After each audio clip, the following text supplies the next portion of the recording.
ಎಲ್ಲರಿಗೂ ನಮಸ್ಕಾರ. ನಾನು ಇವತ್ತು ಬಂದಿರುವುದು ನಮ್ಮ ಸಿದ್ದಾಪುರ ತಾಲೂಕಿನ ಬಾನ್ಕೋಳಿ ಮಠಕ್ಕೆ. ಗೋಸ್ವಾಗತಕ್ಕೆ ಸ್ವಾಗತ. ನಾನು ನಿಮ್ಮ ಸಿದ್ದಾಪುರದ ವೆಂಕಿ. ಬನ್ನಿ ಇದರ ಬಗ್ಗೆ ಮಾಹಿತಿ ತಿಳಿದುಕೊಳ್ಳೋಣ. ಈಗ ಮಧ್ಯಾಹ್ನ 12:00ವರೆಗೆ ತೀರ್ಥರಾಜ ಮಾಸ್ಮನ ಅಂತ ಮಾಡಿಸ್ತೀವಿ. ಅದು ಯಾಕೆ ಮಾಡಿಸ್ತೀವಿ ಅಂತಂದರೆ 1:00ವರೆಗೆ ಇವ್ರಿಗೆ ಡ್ಯೂಟಿ ಮುಗಿಯುತ್ತೆ. ಅದು ಮುನ್ಸೂಚನೆ ಸಲ ಮಾಡಿಸ್ತೀವಿ. ಇವನ ಹೆಸರು ಶುಭ್ರಾಂಗ ಅಂತ. ಇಲ್ಲಿ ಎಲ್ಲ ಜಾತಿಗಳು ಇವೆ. ಇದು ಗೀರ್ ಇದೆ, ಇದ್ರ ಹೆಸರು ಗೋಪಿ ಅಂತ, ಗೊತ್ತಾಯ್ತಾ? ಅದು ಮಣಗಿದೆಯಲ್ಲ, ಅದ್ರ ಹೆಸರು ಭದ್ರ ಅಂತ, ಅದು ಬರ್ಗೂರು ಅವರು. ಆಮೇಲೆ ಇದು ಸೈವಾಲು, ಇದು ಸೈವಾಲು ಅಲ್ಲ, ಇದು ಸೈವಾಲು ಓಂಗಲ್, ಓಂಗಲ್ ಇದು ಓಂಗಲ್ ಜಾತಿ. ಆಮೇಲೆ ದೊಡ್ಡ ಕೋಡಿ ಇದೆಯಲ್ಲ, ಕಪ್ಪದಿದೆ ನೋಡಿ, ಕಪ್ಪದು ಮತ್ತು ಹೋಯ್ತು, ಅದು ಕಿಲಾರಿ. ಅದು ಆ ಕಡೆ ಮಣಗಿದೆ ನೋಡಿ, ಅದು ಒಂದು ಕಿಲಾರಿ. ಅದು ಗೀರ್, ಗುಜರಾತ್ ಗೀರ್ ತಳಿ. ಇದು ಗೀರೆ, ಅದು ಗೀರೆ, ಅದು ಗೀರೆ. ಸಾಮಾನ್ಯ ಎಷ್ಟು ಹಸುಗಳನ್ನು ನೋಡಬಹುದು ಇಲ್ಲಿ? 475 ಹಸು ಮತ್ತು ಕರು ಹೋರಿಗಳನ್ನೆಲ್ಲ ಸೇರಿ 475 ಆಗಿ ನೋಡ್ಬೋದು ಅಷ್ಟೇ. 470ಗಿಂತ ಜಾಸ್ತಿ ಇಲ್ಲ, 470. ಕುದುರೆಗಳು ಎಷ್ಟು? ಕುದುರೆಗಳು 2 ಇದೆ, ಒಂದು ತಂದೆ ಮಗ, 2 ಗಂಡು. 1 ವರ್ಷ, 1.5 ವರ್ಷ, 2 ವರ್ಷ, 6 ತಿಂಗಳ, 8 ತಿಂಗಳ, 1 ತಿಂಗಳು, 2 ತಿಂಗಳು ಎಲ್ಲ ಕರುಗಳಿದ್ದಾವೆ. ಎಲ್ಲದಕ್ಕೂ ಹೆಸರಿದೆ, ಪ್ರತಿಯೊಂದು ಕರುಗೂ ಹೆಸರಿದೆ. ಏನು ಹಾಲು ಹಿಂಡುತ್ತಾರೆ ಅವ್ರು ಕರೆದ್ರೆ ಮಾತ್ರ ಬರ್ತಾರೆ, ನಾವು ಕರೆದ್ರೆಲ್ಲ 1-2 ಬರ್ತಾರೆ. ಅದು ಡೈಲಿ ಕರೀತಾರಲ್ಲ, ಅಂದರೆ ಹಾಲು ಹಿಂಡಬೇಕಿದ್ರೆ ಹೆಸರು ಕರೀತಾರಲ್ಲ, ಅವಾಗ ಬರ್ತಾರೆ. ಸಂಜೆ 4 ಗಂಟೆ ಅಷ್ಟೊತ್ತಿಗೆ ಬಂದರೆ ಇಲ್ಲಿ ಹಿಂಗೆ ಕರೀತಾರೆ, ಯಾವುದೋ ಒಂದು ಹೆಸರು ಕರೀತಾರೆ. ಕರೆದಾಗ ನಾವು ಅಷ್ಟುಗಳು ಬರ್ತಾರೆ, ಅಷ್ಟು ಬಂದು ಅವ್ರಿಗೆ ಅಭ್ಯಾಸ ಇರುತ್ತೆ. ಹಿಂಗೆ ಹಿಡ್ಕೊಂಡು ಅದನ್ನು ಒಂದೇ ಕಾಲು, ಬಾಕಿಯೆಲ್ಲ ಹಿಂಗೆ ಕಾಲಲ್ಲಿ ದೂಡಿ, ಮಂಡ್ಯದ ದೂಡಿ, ಅದನ್ನ ಒಂದೇ ಅದು ಅಭ್ಯಾಸ ಇದೆ ಅವರಿಗೆ. ಆ ಥರ ಅಭ್ಯಾಸ ಇದೆ, ಅವ್ರು ಮಾಡ್ತಾರೆ. ನಾವು ಮಾಡೋಕ್ಕೋದ್ರೆ ಎಲ್ಲದೂ ಒಂದೇ ಹಾಯ್ತಾರೆ, ಅಂದರೆ ಹಾಯ್ಲಿಕ್ಕೆ ಹೋಗ್ತಾರೆ.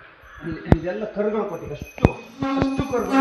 1 ವರ್ಷ, 2 ವರ್ಷ, 3 ವರ್ಷ ಎಲ್ಲದಕ್ಕೂ ಹೆಸರಿದೆ. ಕೀರ್ತಿ ಇದೆ, ಸುಗ್ರೀವ ಇದೆ, ಆಮೇಲೆ ರಾಮ ಇದೆ, ಆಮೇಲೆ ದರ್ಶನ ಇದೆ, ಆಮೇಲೆ ಕಲ್ಕಿ ಇದೆ, ಗಂಗ ಇದೆ, ಆಮೇಲೆ ಧ್ರುವ ಇದೆ. ಎಲ್ಲದೂ ಹೆಸರುಗಳಿದ್ದಾವೆ. ಅದು ಅವ್ರ ಕರೆದ್ರೆ ಮಾತ್ರ ಬರ್ತಾರೆ. ಉಷಾ, ಇದು ಹೆಸರು ಉಷಾ ಅಂತ. 3 ವರ್ಷ ಆಯಿತು, ಟಿ ಬಂದಿಲ್ಲ. ಇದು ಹೆಣ್ಕರ, ಇದು ಬರ್ಗೂರು ಬರುತ್ತೆ.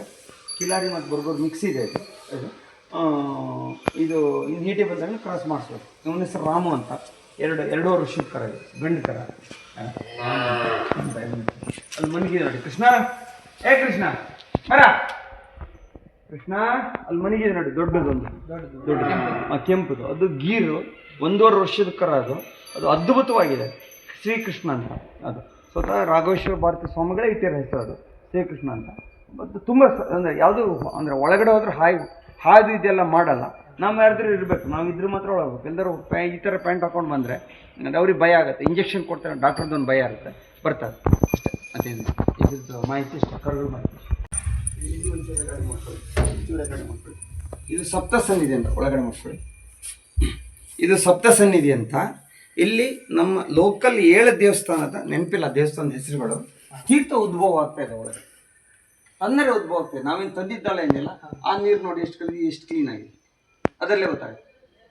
ಇದು ತೀರ್ಥ 7 ದೇವಸ್ಥಾನಗಳು, ಒಂದು 2-3 ದೇವಸ್ಥಾನಗಳು ಹೆಚ್ಚು ಹೇಳ್ತೇನೆ, ಬಾಕಿ ಎಲ್ಲ ನೆನಪಿಲ್ಲ ನಮಗೆ. ಸಪ್ತಸನ್ನಿಧಿ ಅಂತ ಒಂದು ಗುರು ಪರಂಪರೆ ಅಂತ ಇಲ್ಲಿದೆ.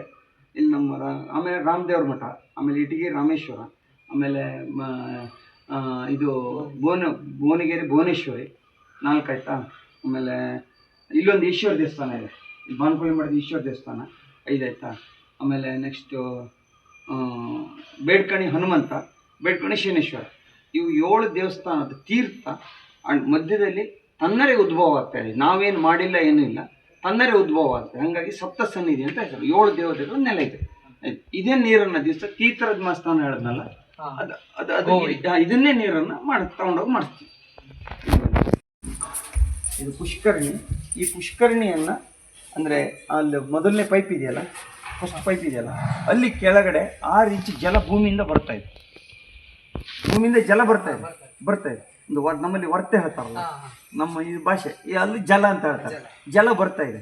ಅದನ್ನು ಈ ನೀರನ್ನು ಯಾವತ್ತೂ ಕಡಿಮೆ ಮಾಡೋಕ್ಕಾಗಲ್ಲ. ನೀವು ಒಂದು ಕಡೆ ಖಾಲಿ ಮಾಡ್ದಂಗೂ ಮತ್ತೆ ತಿರ್ಗಾ ತುಂಬ್ತಾನೆ ಇರುತ್ತೆ. ಮತ್ತು ಇದರಲ್ಲಿ ಸಾಧಾರಣ 800, ಒಂದು 600-700 ಮೀನುಗಳನ್ನು ಬಿಟ್ಟಿದ್ದಾರೆ. ಅಂದರೆ ಇದು ಸುಮ್ಮನೆ ಅಂದರೆ ಏನಾಗುತ್ತೆ ಅಂದರೆ, ಈಗ ಮೀನುಗಳಿದ್ರೆ ಅದಕ್ಕೆ ಆಹಾರ ಹಾಕ್ತೀವಿ, ಅದು ಒಂದು ಬೆಳವಣಿಗೆ ಆಗುತ್ತಲ್ಲ. ಸೇವೆ ಆಗತ್ತಲ್ಲ. ಹೇಳತ್ತೆ ಮತ್ಸ್ಯ ಅಂತ ಹೇಳ್ತಾರೆ ಸಂಸ್ಕೃತದಲ್ಲಿ. ಅಲ್ಲಿ ಅದನ್ನ ಬಿಟ್ಟಿದ್ದಾರೆ, ಮೀನನ್ನು ಬಿಟ್ಟಿದ್ದಾರೆ. ನೀವು ಮಂಡಕ್ಕಿ ಅಥವಾ ಅರಳು ಯಾವ್ದಾರ ಒಂದು ಹಾಕಿದರೆ ಕಲರ್ ಬೇರೆ ಬೇರೆ ಬೇರೆ ಬೇರೆ ಬಣ್ಣದ ಮೀನುಗಳು ಬರ್ತವೆ ತಿನ್ನಲಿಕ್ಕೆ. ಅದೇ ಆಹಾರ ಅವಕ್ಕೆ. ಮತ್ತು ಈ 8 ಸ್ಟೇಜ್ಗಳಲ್ಲಿ ಬನ್ನಿ, ಸ್ಟೇಜ್ ನೋಡಿ, ಸ್ಟೇಜ್ ರೆಕಾರ್ಡ್ ಮಾಡ್ಕೊಳ್ಳಿ. 1 2 3 4 ನನಗೆ 8 ಸ್ಟೇಜ್ಗಳಿದೆ. 8 ಸ್ಟೇಜ್ಗಳನ್ನು ಯಾಕೆ ಮಾಡಿದ್ದಾರೆ ಅಂತಂದರೆ, ಅಂದರೆ ಈ ಕಡೆ ಒಂದಿದೆ, ಹಂಗೆ ಆ ಕಡೆ ಹೋಗಿ ಡೌನ್, ಇದು ಸಪ್ತಮಿಗೆ ಹೊರಗಡೆ ಹೋಗಿ.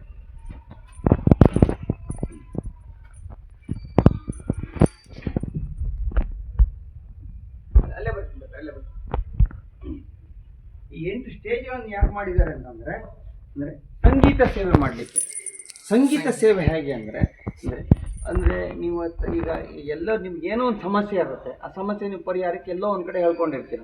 ಗೋಗಳ ಮಧ್ಯೆ ಸಂಗೀತ ಸೇವೆ ಮಾಡ್ತೀವಿ, ಎಲ್ಲೂ ನಿಮ್ಗೆ ಜಾಗ ಸಿಕ್ಕಿರಲ್ಲ. ಅವಾಗ ಇಂತಲ್ಲಿ ಹೋಗಿ ಇಂತಲ್ಲಿ ಇದೆ ಅಂತ ಗೊತ್ತಾಗುತ್ತೆ. ಅವಾಗ ತಬಲಾ, ಪಿಯಾನೋ ಅಷ್ಟು ಸಂಗೀತ ಸಲಕರಣೆಗಳು ಅಷ್ಟು ನೀವು ತಂದು ಮಾಡ್ಬೋದು. ಇದು 3 ಆಪ್ಷನ್ಸ್ ಇದೆ. ಅದು ಒಂದು ಗೋಪಥ ಅಂತ, ನಾವು ಹೊರಗಡೆ ನಡ್ಕೊಂಡು ಬಂದ್ವಲ್ಲ, ಈಗ ತೋರಿಸಿ ನಿಮಗೆ ಗೋಪಥ ಅಂತ, ಸುತ್ತಲೂ ನಡ್ಕೊಂಡು ಬಂದ್ವಲ್ಲ ಒಳಗಡೆ. ಅದು ಗೋಪಥ ಅಂತ, ಅಂದರೆ ಹಸುಗಳನ್ನ ದೀಪಾವಳಿ ಟೈಮಲ್ಲಿ ಸುತ್ತಲೂ ಶೃಂಗಾರ ಮಾಡಿ ಓಡಾಡ್ತೀವಿ, ಗೋಪಥ ಅಂತ ಹೇಳ್ತೀವಿ. ಅಲ್ಲೂ ನೀವು ಓಡಾಡ್ಕೋತ ಮಾಡ್ಬೋದು. ಎರಡನೇದಾಗಿ ನಂದಿಗಳಲ್ಲೂ ಮಾಡ್ಬೋದು, ಅಥವಾ ಹಸುಗಳಿದ್ದಲ್ಲೂ ಮಾಡ್ಬೋದು. ಸ್ಟೇಜ್ ಹಾಕಿ ನಾವು ವ್ಯವಸ್ಥೆ ಮಾಡ್ಕೊಡ್ತೀವಿ, ಇಲ್ಲ ಇಲ್ಲೂ ವ್ಯವಸ್ಥೆ ಮಾಡ್ಕೊಡ್ತೀವಿ. ನೀವು ಮೇಲೆ ಕೆಳಗಡೆ ಯಾವುದೋ ಒಂದು ಕಡೆ ವ್ಯವಸ್ಥೆ ಮಾಡ್ಕೊಡಿ. ನಾನು ವ್ಯವಸ್ಥೆ ಮಾಡ್ಕೊಡೋ ಜವಾಬ್ದಾರಿ ನಾನು. ಆಮೇಲೆ ನಿಮ್ಮ ಇಚ್ಛಾನುಸಾರ ಕಾಣಿಕೆ ಹಾಕ್ಕೊಟ್ಟು ಅದೇನು ಇಷ್ಟಿಷ್ಟು ಒಳ್ಳೆ ಅಷ್ಟಿಷ್ಟೇ. ಮತ್ತು ಇನ್ನೊಂದು, ದಯವಿಟ್ಟು ಅಂದರೆ ಈ ಚಾನಲ್ ಯಾರೇ ಮಾಡಲಿ, ದಯವಿಟ್ಟು ಒಂದು ಬೇಡಿಕೆ ಇದೆ ನಂದು. ಒಂದು ಏನಂದರೆ, ಇದು ಕೊನೆಯದು, ನನಗೆ ಗೊತ್ತಿರೋ ಮಾಹಿತಿ ಕೊನೆಯ ಭಾಗಕ್ಕೆ ಬಂದಿದ್ದೀನಿ. ಏನಂದರೆ, ಆದಷ್ಟು ಇಲ್ಲಿ ದಾನಿಗಳ ಅವಶ್ಯಕತೆ ಇದೆ. ದಯವಿಟ್ಟು ಆದಷ್ಟು ಬಂದು ದಾನ ಮಾಡಿ. ಇಲ್ಲ ಗೋಸ್ವರ್ಗ ಅಂತ ಯೂಟ್ಯೂಬಲ್ಲಿ ಚಾನಲ್ ಹೊಡಿರಿ, ಸ್ಕ್ಯಾನರ್ ಬರುತ್ತೆ. ಆ ಸ್ಕ್ಯಾನರ್ ಮೂಲಕ ಆದಷ್ಟು ದಾನಿಗಳಿಂದ ಸಹಾಯ ಆಗಬೇಕು ಅಂತ ಕೇಳ್ಕೊತೀನಿ. ಮುಗಿತಷ್ಟೆ.